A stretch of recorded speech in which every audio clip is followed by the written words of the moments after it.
Hello साथीहरू, यो चाहिँ म जन्मेको गाउँ चौरखानी हो। रघुगङ्गा गाउँपालिका वडा नम्बर 8 कुइने मङ्गलेको एउटा बस्ती। यो बस्ती 2064-65 सालसम्म यो तलदेखि माथिसम्म एउटै लहरमा मिलेर बसेको थियो। यो जुन तपाईले यो तल देखिराख्नु भएको छ, यो घरहरू चाहिँ एकदमै पछिल्लो समय बनाइएका घरहरू जहाँ बिस्तारै मानिसहरू बस्न थालेका छन्। र यो 64-65 सम्म यो गाउँ एकदमै एकै लहरमा मिलेको थियो। तर 2064-65 बाट यो जुन तल्लो क्षेत्रबाट यसरी पहिरो बग्न थाल्यो। यसरी तल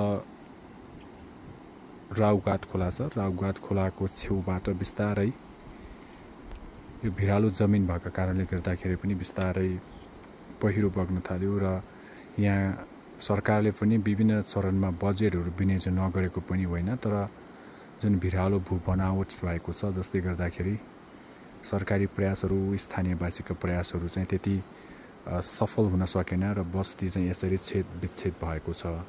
जसरी तपाईले तल्लो चरणमा देखिराख्नु भएको छ, यो तलदेखि माथिसम्म एउटै लहरमा एकदमै मिलेको बस्ती थियो।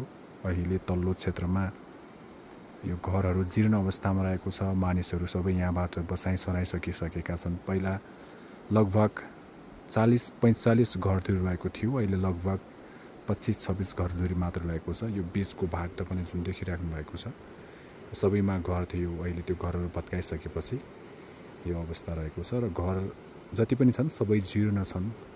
र तपाईँ अलिकति यो माथि आइराख्नु भएको छ भने यो माथिल्लो लेभलमा बनेका घरहरू जुन अलिकति डाँडोमा रहेको छ, त्यो घरहरूमा पहिरोले नभत्काए पनि क्षति चाहिँ पुर्याएको छ। तर त्यसैमा टिनका छाप्रोले मर्मत सम्मार गरेर मानिसहरू बसोबास गरिरहेका छन्। हाम्रा दाजुभाइ दिदीबहिनीहरू बसोबास गरिराख्नु भएको छ। र यो तल्लो चरणमा गाउँपालिकाको सहयोग र स्थानीयको सहयोगमा जसको माथि घर क्षति पुगेको छ, तल यसरी यो अलि सुरक्षित ठाउँ रहेको छ, जसलाई देवीस्थान पनि भन्ने गरिन्छ।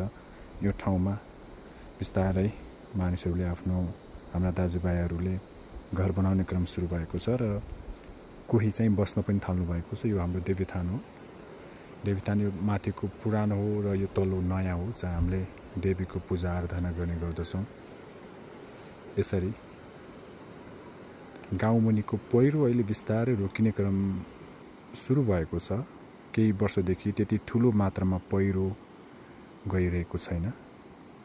हामी देख्न सक्छौँ जङ्गल, बोट बिरुवाहरू आउने क्रम तीव्र भएको छ। योभन्दा तल गयौँ भने ठुलो जङ्गल नै भइसकेको छ। त्यसैले अब आशा गरौँ ठुलो मात्रामा पहिरो जाने छैन। जुन यो पर देखिराख्नु भएको छ कुनामा, यहाँनिर हाम्रो भलिबल ग्राउन्ड थियो, त्यो ग्राउन्ड पनि छेद विच्छेद भएको छ। यसरी हाम्रो गाउँ चाहिँ हुन त सबैलाई आफ्नो गाउँ राम्रो लाग्छ, आफू जन्मेको, तर यो वास्तवमै एकै लहरमा मिलेको अति सुन्दर गाउँ थियो। घर जीर्ण हुनु, पहिरो जानु सँगसँगै अरू थुप्रै कारणले गर्दाखेरि पनि यहाँ मानिसहरूको बसोबास एकदमै कम छ।